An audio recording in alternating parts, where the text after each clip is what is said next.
Welcome to the Deep Dive. Today we're taking a really fascinating look into the world of content marketing. Our source material is a pretty revealing video from Alex Hormozi, the entrepreneur known for his, let's say, direct approach to business growth. He breaks down his strategy for building what he calls a content machine. So our mission today is basically to unpack how content marketing has evolved, figure out these different phases he talks about, and get clear on, what it's supposed to do for a business at each stage. We'll look at everything from just like getting started all the way to building a serious engine for content marketing lead generation. I've often wondered if this kind of heavy content strategy is just for the huge brands, the ones with massive budgets, or if it's something, every business can actually use. Yeah, and what's really insightful here is how Hormozi's own view on content for marketing has, well, changed quite a bit over time. He actually used to tell clients, stop making content. He saw it as a waste of time, which honestly, a lot of people probably feel sometimes. But now he admits he was, in his words, only partially right and partially wrong. And that shift, that evolution, it highlights something crucial about understanding its role. It's not this one-size-fits-all thing. It's a strategic tool. And its purpose, its objective really changes depending on where you are in your business journey and what you're trying to achieve. Okay, so it's more like a spectrum then, not just one way to do content for marketing. Sounds like there's quite a lot to learn about how to actually make it work effectively. Yeah. All right, let's dive into this.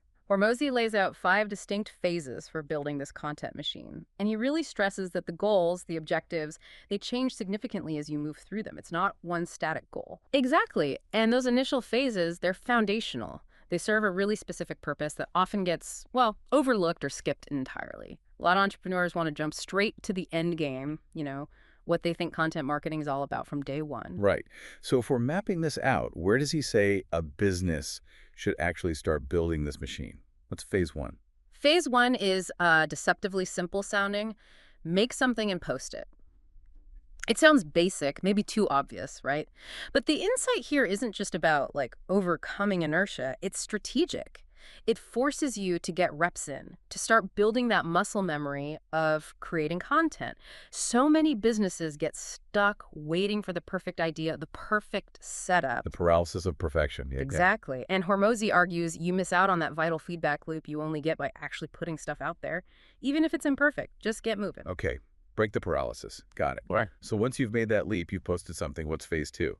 Phase two is all about consistency. Once you've, started, you then establish a cadence. Maybe it's weekly, maybe bi-weekly, and you pick one platform. One you kind of like or understand reasonably well. The goal here is just reliable posting, building a routine. Hormozi, for instance. He structures his week, so one specific day is just for all his content for marketing tasks. The tasks might change, but the day is fixed. It builds expectation, and it lets you refine your process without getting overwhelmed. That makes a lot of sense. Build the habit, get the rhythm down. But, okay, what's the real point of these first two phases? Is this where we finally start thinking about, content marketing lead generation, getting new customers? That's a really key clarification. For phases 1 and 2, the primary objective is absolutely not content marketing lead generation. Not directly, anyway. It's about lead nurture. Think about it realistically. Yeah. If you're a smaller business, where are your customers actually coming from? Probably manual outreach, maybe some cold calls, affiliates, paid ads perhaps. Right, the more direct methods. Exactly. So when prospects come in through those channels, what's often the very next thing they do? They check you out online, your website, social media. Precisely. They Google you. They look at your profile. The goal of your early content, phases 1 and 2 content, is simply to pass what Hormozi calls the legitimacy litmus test. You just need something there that's reasonably recent, that looks like you know what you're talking about, and crucially, that shows you're still in business. A prospect might look at 2 or 3 pieces, just quick scans, to confirm you're legit before they take the next step, like booking a call. Plus, this content is gold for your sales team, right? Fodder they can share proactively, answering FAQs, showing expertise before a meeting. And it's a super low-risk way to test hooks, headlines, angles for your paid ads. See what resonates organically before you put big money behind it. Okay, that's a really critical distinction. So it's not about acquisition yet. It's about building trust, credibility, supporting the other channels that are actually bringing leads in, like setting the stage, making sure potential customers feel confident before they even think about buying. Quick pause, but trust me, you'll want to hear this. If you're out here trying to grow your brand without content marketing, you're basically whispering in a stadium full of shouting businesses. Great content doesn't just attract attention, It builds trust, drives traffic, and turns followers into lifelong customers. But here's the kicker. You don't need a team of writers or a massive budget. We'll show you how to create scroll-stopping content ready to turn your words into revenue. Just click the link in the description to start mastering content marketing today. Now back to the good stuff. Welcome back to the Deep Dive. Before the break, we were digging into those crucial, often misunderstood early phases of content marketing, focusing on building legitimacy, nurturing leads, basically passing that litmus test, as Hormozi puts it, phases 1 and 2.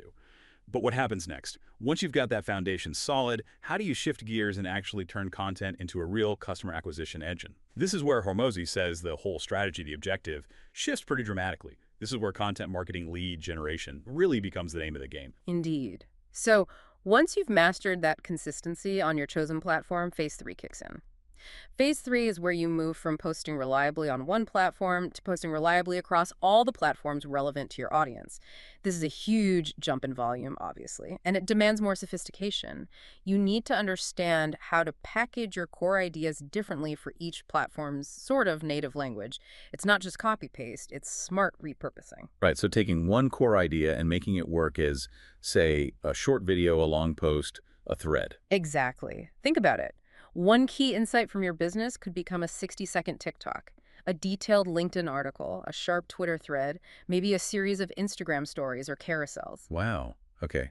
That sounds like a much bigger operation, becoming truly omnipresent with your message tailored everywhere. It absolutely is. And he says it takes time, maybe 6 months or so, just to really get the hang of that process, the content segmentation, the distribution workflow. You're building a system where one piece of content becomes a hub for many others, and then you hit phase 4. Okay, what's phase 4? Phase 4 is about maximizing the sheer volume each platform can handle without annoying your audience.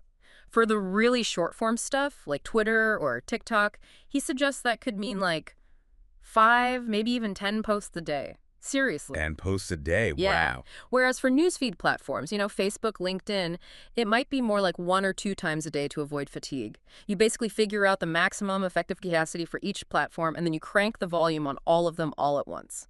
He notes most businesses just never even get here. The effort is immense. So phase 5 must be the absolute, peak, the ultimate content machine level. Phase 5 is where the shift happens, from just creating content to actively capturing it. This is where content creation becomes almost a natural byproduct of your other business activities. Think about maybe having a call-in show, or recording client interviews, or even just capturing insightful internal discussions. You take that raw material and repurpose it across all your channels. It's about building systems that generate content more organically, rather than needing this separate, really intensive production line for every single piece. It massively enhances reach and volume. Hormozi admits he's only just scratching the surface of phase 5 himself, which kind of tells you how advanced it is. Okay, so these later phases, 3, 4, 5, this is really where the magic of content marketing lead generation is supposed to happen, where content starts directly bringing in new customers.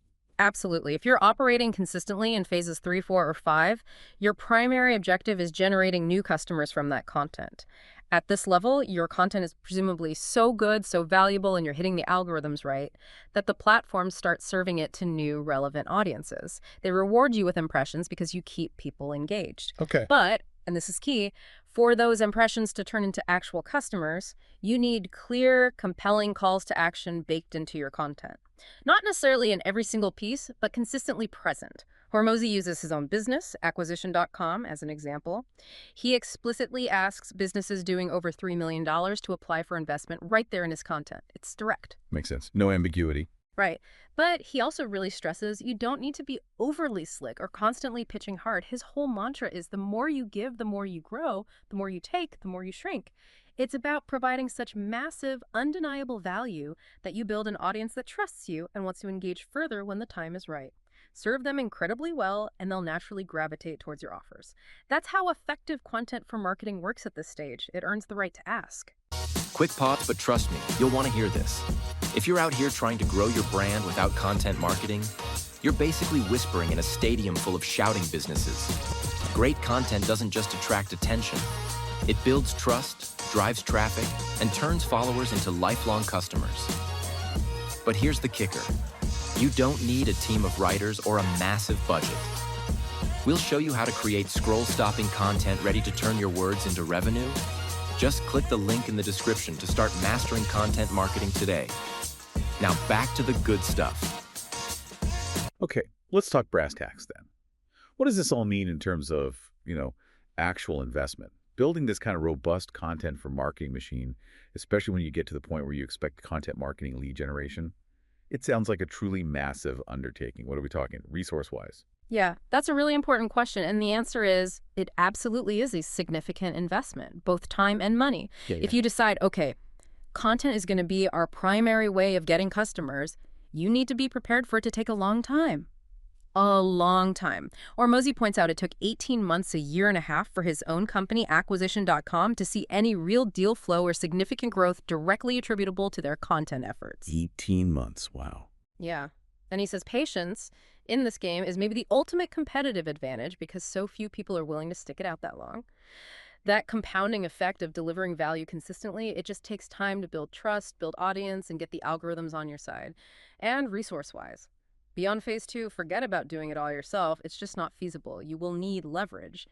And leverage usually means paying people.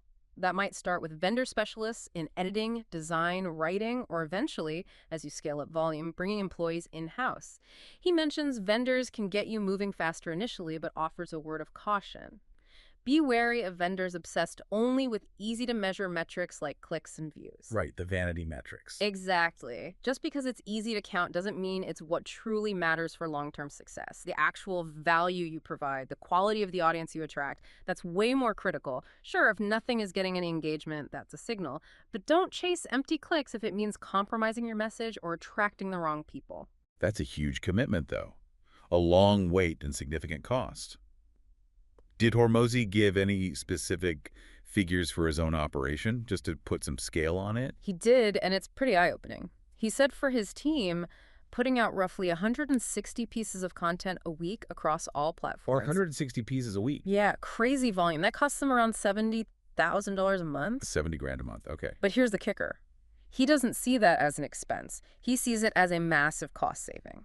He estimates, based on their reach and engagement, it would cost something like $2 million a month in paid advertising to get the same level of qualified attention they get organically from that $70K content spend. $2 million versus $70,000. That's incredible leverage. It really is. But the leverage only works if the content for marketing is good. Really good. Good enough to earn that organic reach. So that's the $1 million question, or maybe the $2 million question here. Yeah. How do you ensure your content is good enough? Good enough to justify that kind of attention, that investment, and to actually stand out? This gets back to what Hormozi calls having the right to talk about your topic.